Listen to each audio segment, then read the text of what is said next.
नमस्कार. आजच्या एपिसोडला जर शॉर्टमध्ये एक्सप्लेन करायला जाऊ तर इकडे अंगासूर त्याला जे राग दाखवायचा असतो तो दाखवत असतो. गावकरी विचार करतात सांगावं, नंतर त्यांना आठवण येतं की देवीने शपथ दिली आहे म्हणून ते थोडे घाबरलेले असतात आणि ते काही बोलत नाही. मीनवाईल नभाजी इकडे स्वतःचं आणि त्या अंगरक्षकाचं कंपॅरिझन करत असतो. तेव्हा रागिनी त्याला ओरडणार आहे आणि अजून काही नाही तर हा अजून नंदीच आहे हे कन्फर्म होणार आहे. मनूला त्याच्यावरती संशय येणार आहे आणि इकडे तुळजाई त्यांचं रक्षण करण्याला जाईल तेव्हा महादेव त्यांना अडवणार आहेत.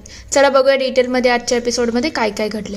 नमस्कार. आजच्या भागात आपण बघणार आहोत इकडे अंगासुराचा उद्रेक वाढलेला असतो. तो त्यांना म्हणत असतो आता लवकरात लवकर मला सांगा की तुमची तुळजा कुठे आहे. जर तुम्ही सांगितलं नाही ना तर हे जे दिसतंय ना अग्नी ही तुमच्याजवळ अजून येत राहील. तेव्हा गावकरी विचार करतात सांगून टाकायचं का याला. तेव्हा एक जण म्हणतो नाही, देवीने आपल्याला आण दिली आहे, आपण आता त्याच्या समोर तोंड खोलू शकत नाही. तर दुसरीकडे इकडे रागिनी म्हणत असते खरं म्हटलं तर हे पाताळ लोकामध्ये खूप वर्ष यांनी काम केलं आहे. तेव्हा नभाजी म्हणतो यांच्याशी तर मी कधी भेटलोच नाही, पण राणी तुम्हाला तर माहिती आहे ना मी भूलोकावरती सुद्धा राहिलेलो आहे, मग माझं वर्चस्व याच्यात जास्त असायला पाहिजे. तुळजावरती मी नजर सुद्धा ठेवली आहे आणि मीच नभाजी आहे हे विसरू नका. तेव्हा इकडे नंदीला समजतं अच्छा हा नभाजी आहे का, म्हणजे यांनी थोडं त्यांचं वेषांतर केलं आहे आणि आता पुन्हा हे तुळजाईच्या जवळ तर जाणार नसतील ना, यांच्यावरती बारीक लक्ष ठेवायला पाहिजे. तेव्हा रागिनी म्हणते गप्प राहा तुम्ही, आत्ताच ते इथे आले आहेत, त्यांच्यावरती आता कोणी आरोप करू नये. मला नाही वाटत त्यांच्याबरोबर भांडण करण्याची ही वेळ आहे, तुम्ही जा थोडा आराम करा या. पण नभाजीला त्याच्यावरती संशय आलेला असतो. तेव्हा मनू म्हणायला लागते मला असं वाटते या असुराला मी कुठेतरी बघितलं आहे आणि आत्ताच कुठेतरी बघितलं अशी माझी फिलिंग आहे. दुसरीकडे तुळजाई खूप चिडलेल्या असतात. तेव्हा ते म्हणतात आता मी याला सोडत नसते, याचा तर मी जीवच घेईल. तेवढ्यात महादेव म्हणायला लागतात शांत व्हा देवी, तुम्हाला एवढी घाई करून चालणार नाही. तुम्ही इथे गावकऱ्यांच्या मनातली देवीबद्दलची श्रद्धा जागवायला आली आहात, मग त्याच्यासाठी तुम्हाला त्यांच्यावरती विश्वास ठेवायला लागेल. हे सगळं तर तुम्ही त्याचं अंत करणारच, पण आत्ता तुम्हाला हे करून चालणार नाही. तो महिषासुराचा दूत आहे, दूताला मारणं आपल्या तत्वामध्ये बसत नाही. तेव्हा ते म्हणतात पण मी आता करू काय आणि यांच्यामधली कशी शक्ती जागू. तेवढ्यात त्यांना आठवण येतं की आपण तिथे न जाताही काही कामं करू शकतो. तुळजाई लगेच तोंडातून काही वारा काढते आणि तिथे जोरदार वादळ यायला सुरुवात होते. सगळे गावकरी थोडे टेन्शनमध्ये येतात. अंगासूर म्हणायला लागतो हे सगळं त्या तुळजानेच केलं असेल ना. तेव्हा तिथे ओवी पुढे जाते आणि म्हणायला लागते हो माझ्या तुळजाईनेच हे सगळं केलं आहे. तेव्हा तो विचारतो कुठे आहे तुझी तुळजा, आत्ताच्या आत्ता माझ्या समोर उभं कर. तेव्हा ओवी म्हणायला लागते माझी तुळजा माझ्या मनामध्ये आहे, तुळजाईची जागा इथेच कायम असणार आहे, ती कधीच कुठेच गेली नव्हती, ती कायम आमच्या सगळ्यांच्या मनामध्ये राज्य करते आणि ती तिथेच राहणार आहे. तेवढ्यात तिथे माई सुद्धा येतात. अंगासूर म्हणायला लागतो हो का, तुमची तुळजा तुमच्या मनात आहे ना, मग आता मी बघतो मी काय करतो.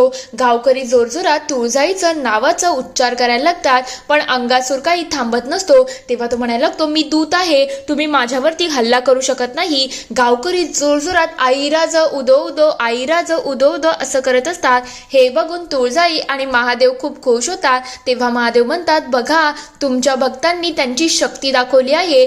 तेवढ्यात अंगासुराला काही ऑप्शन दिसत नाही म्हणून तो लगेच तिथे त्याचा चाकू घेतो आणि दोन्ही मुलांच्या गळ्यावरती लावतो. तेव्हा गावकरी घाबरून जातात. तो म्हणायला लागतो आत्ता तरी तुमची तुळजा समोर येईल ना, जर तुमची तुळजा समोर आली नाही ना तर या दोन्ही मुलांचा जीव घेण्यासाठी मी मागे पुढे बिलकुल बघणार नाही. हे बघितल्यानंतर तुळजाई खूप चिडून जातात आणि म्हणायला लागतात बस झाला आता याचं अत्याचार जरा वाढतच आहे. हे जो वागतोय ना हे कोणत्याही तत्वाला धरून नाही आहे. माझ्या भक्तांना त्रास देणाऱ्याला मी काही सोडत नसते. तुळजाई हातामध्ये दोरी घेतात आणि ती दोरी डायरेक्टली अंगासुराच्या पायाच्या इथे फेकून घेतात आणि त्याला सडसडत ओढून खाली पडतात. तेवढ्यात गावकरी कसंबसं ओवी आणि प्रल्हादला बाजूला घेतात आणि तिथे चमत्कार होतो. तेव्हा देवी अंगासुराला दुसऱ्या जागेवरती घेऊन जाते आणि गावकरी हे चमत्कार बघून प्रल्हादला चक्कर येते आणि तो तिथल्या तिथे कोसळतो. माई लगेच त्याला घरी घेऊन जातात. दुसरीकडे नंदी महाराज विचार करत असतात ह्या नभाजी आणि ही मनू आहे म्हणजे पुन्हा हे तुळजापूरला जायचा विचार करतील, यांच्यापासून मला जपून राहायला लागेल. पण कोणीतरी मला बघत होतं का असं मला का वाटते. तेवढ्यात तिथे नभाजी येतो आणि म्हणतो, काय हो तुम्ही पाताळ नगरीमध्ये कुठे राहत होता, आपली भेट कशी झाली नाही. तेव्हा तो म्हणतो, नाही झाली, एवढी काय मोठी गोष्ट आहे, तुम्ही येऊन जाऊन माझ्या मागे पुढे करू नका. तेव्हा नभाजी म्हणतो, तसं नाही, पण मी एवढी वर्ष तिकडे होतो, कधीच मी तुम्हाला बघितलं नाही, मी असुर आहे, तुम्ही सुद्धा असुर आहात ना, मग भेट कशी होणार नाही. तेव्हा तो म्हणतो, नाही झाली तर नाही झाली, पण तू का माझ्या मागे पुढे करतोय रे. तेव्हा तो म्हणतो, मला असं वाटते मी तुम्हाला कुठेतरी बघितलं आहे. तेव्हा तो म्हणतो, नाही नाही, तू नाही मला बघितलं, उगाच माझ्याशी संबंध जोडू नको. तेव्हा तो म्हणतो, ठीक आहे, नाही बघितलं, एवढी चिडचिड करू नका. नभाजी लगेच तिथून निघून जातो. पण नंदीला टेन्शन आलेलं असतं की नेमकं याने मला ओळखलं तर नसेल ना, किंवा या दोघांना माझ्यावरती संशय तर आला नसेल ना, म्हणून ते थोड्या काळजीमध्ये असतात. दुसरीकडे इकडे प्रल्हादला जाग येते. तेव्हा ओवी विचारते, काय रे तू ठीक तर आहे ना. तेव्हा तो विचारतो, काय रे तो असुर अचानक कुठे गायब झाला, मला काही कळलंच नाही. तेव्हा ओवी सांगायला लागते, ते आपल्या तुळजाईचीच कृपा होती, तिनेच त्या राक्षसाला तिथून पळून लावलं. तेव्हा माई म्हणायला लागतात, काय गरज आहे तर तुळजाचं नाव घ्यायची. तेव्हा ओवी म्हणते, तुळजाईनेच तर सगळं केलं, मग आपण तिचं नाव सुद्धा नाही घ्यायचं का. तेव्हा ते म्हणतात, तिला या गावामध्ये यायची गरजच नव्हती, ती नव्हती तेव्हा असुर यायचे, राज्य करायचे आणि निघून जायचे ना, आता ती आली म्हणून ते गावकऱ्यांना त्रास देत आहे, तिचं येणं मला पटलेलंच नाही. तेव्हा ओवी म्हणायला लागते, पण माई खरं म्हटलं तर स्वातंत्र्यामध्ये जगणं जरा जास्त चांगलं असतं ना, असं कोणाच्या गुलामीमध्ये जगून आपल्याला थोडी स्वातंत्र्य मिळणार आहे, म्हणून देवी आल्याने आपल्याला स्वातंत्र्य मिळू शकतो, आपण आपल्या मर्जीनुसार जगू शकतो, हे चांगलं नाही का. तेव्हा ते म्हणतात, तू तर तोंड जरा जास्तच चालवते. बरोबर आहे, त्या असुरांनी तुझ्या आईला घेऊन गेले ना, म्हणून आता तुला बिना आई वडिलाची तू पोर, तू कोणाशीही काहीही बोलशील ना, म्हणून तो तुझ्या तोंडाला लगाम नाही. हे ऐकल्यानंतर ओवी रडत रडत तिथून निघून जाते. तेव्हा प्रल्हाद म्हणायला लागतो, आजी तू का बोलली ग तिला तसं, तिला किती वाईट वाटलं असेल, तू एकदा तरी तिचा विचार कर ना. तेव्हा ते म्हणतात, तू गप्पा आराम कर रे, तिचा मी का विचार करू. माई लगेच त्यांच्या कामाला लागतात. दुसरीकडे अंगासूर इकडे वेगळ्या जागेवरती आलेला असतो. जशी त्याला जाग येते तेव्हा तो विचार करतो, ही कोणती जागा आहे, मला इथे कोणी आणलं. तेव्हा त्याचं लक्ष जातं की तिकडे तुळजाई बसलेली आहे. ते बघता तो म्हणायला लागतो, काय ग तुम्हाला इथे आणू तरी कशी शकते, मी असुरा नरेशांचा दूत आहे, तू असं मला बाहेर आणू शकत नाही. तेव्हा तुळजाई म्हणायला लागतं, तू नीती आणि नियमाच्या गोष्टी करतोय, तू जे वागलाय ते नीती नियमांना धरून आहे का. तेव्हा तो म्हणतो, हे बघ मी दूत आहे आणि मी पुरुष आहे, हे कायम आठवण ठेव, तू स्त्री असून सुद्धा माझ्यावरती एवढा आवाज चढून कशी काय बोलू शकते. तेव्हा तुळजाई म्हणते, तू जे वागतोयस ना ते चुकीचं आहे, मी नीती नियमांना धरूनच वागत आहे. तेव्हा तो म्हणतो, हे बघ मी तुला एक प्रस्ताव देत आहे, खरं म्हटलं तर मी असुर नरेशांचा दूत आहे आणि त्यांच्याशी तुला हार मानून गोष्ट घ्यायला पाहिजे. जर तू त्यांच्याशी हार मानली तर तुझ्या भक्तांचं जरा कमी नुकसान होईल आणि तुझ्या गावकऱ्यांचं सुद्धा कमी नुकसान होईल, म्हणून मी तुझ्यासाठी एक दुसरा प्रस्ताव सुद्धा आणला आहे, तो जर तू स्वीकारला तर गोष्टी खूप चांगल्या होतील. तेव्हा तुळजाई विचारतात, कोणता प्रस्ताव. तो लगेच ती ताट पुढे करतो. तेव्हा तो म्हणायला लागतो, बघ त्याच्या खाली काय आहे. तुळजाई लगेच ते ताट ओपन करतात. त्याच्यामध्ये साडी, हिरवा चुडा, हळदी कुंकू, गजरा या सगळ्या गोष्टी असतात.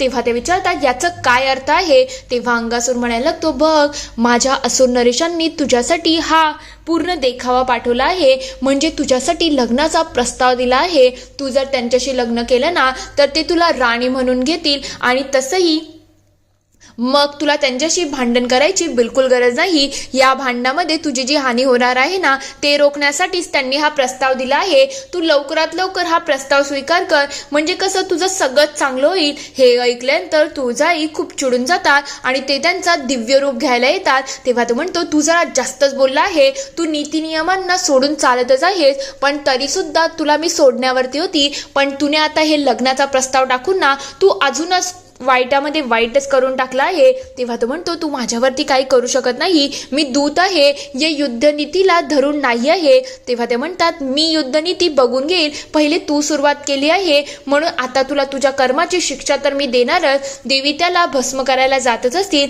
तेवढ्यात तिथे महादेवांचा त्रिशूळ येतो आणि ते म्हणाले, तर देवी शांत व्हा, तो बोलतोय ते बरोबर आहे, तो युद्धनीतीनुसारच चालत आहे, मग आपण त्याला असं मारू शकत नाही.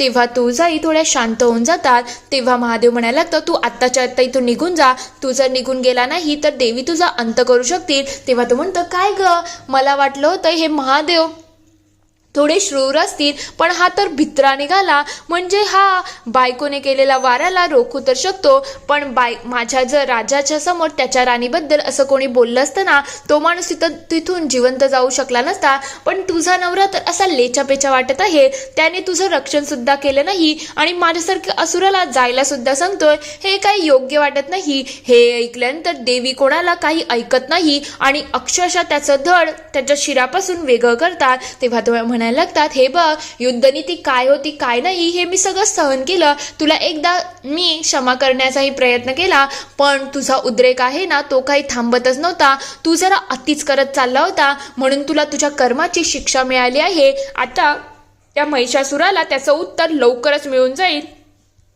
देवी खूप चिडलेल्या असतात. दुसरीकडे अचानक राजवाड्यामध्ये एक ताट येतं आणि त्याच्यावरती झाकण असतं. नभाजी ते चेक करत असतो. तेवढ्यात तिथे मनू आणि रागिनी येतात आणि विचारतात, काय रे नभाजी, हे सगळं काय हे? तेव्हा तो म्हणतो, हे अचानक इथे आलं, आता कोणाचं काय हे ते मला माहिती नाही. ते जसंच ओपन करतात तर त्याच्यामध्ये अंगासुराचं शिर असतो. ते बघता मनू आणि बाकी सगळे घाबरून जातात. तेव्हा इकडे रागिनी खूप चिडते आणि म्हणायला लागते, हे त्या तुळजाने केलं आहे, ही युद्धाची खरी नांदी आहे आणि तिने या सगळ्याला सुरुवात केली आहे. तुळजाई सुद्धा खूप चिडलेले असतात. इथे हा पूर्ण एपिसोड संपतो. पुढील भागात आपण बघणार आहोत, महादेव सांगत असतात, आता तुम्ही जे केलं आहे ना त्याचे परिणाम खूप वेगळे असणार आहे आणि आता महिषासुर आहे ना तो अजूनच त्याच्या दुष्टशक्ती वापरणार आहे.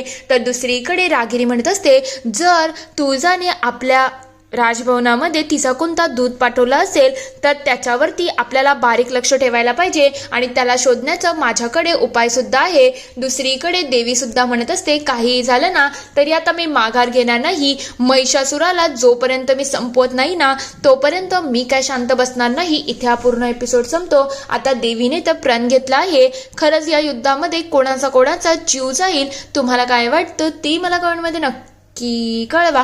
व्हिडिओ आवडला असेल तर लाईक, शेअर, सबस्क्राईब करायला विसरू नका. Thank you for watching.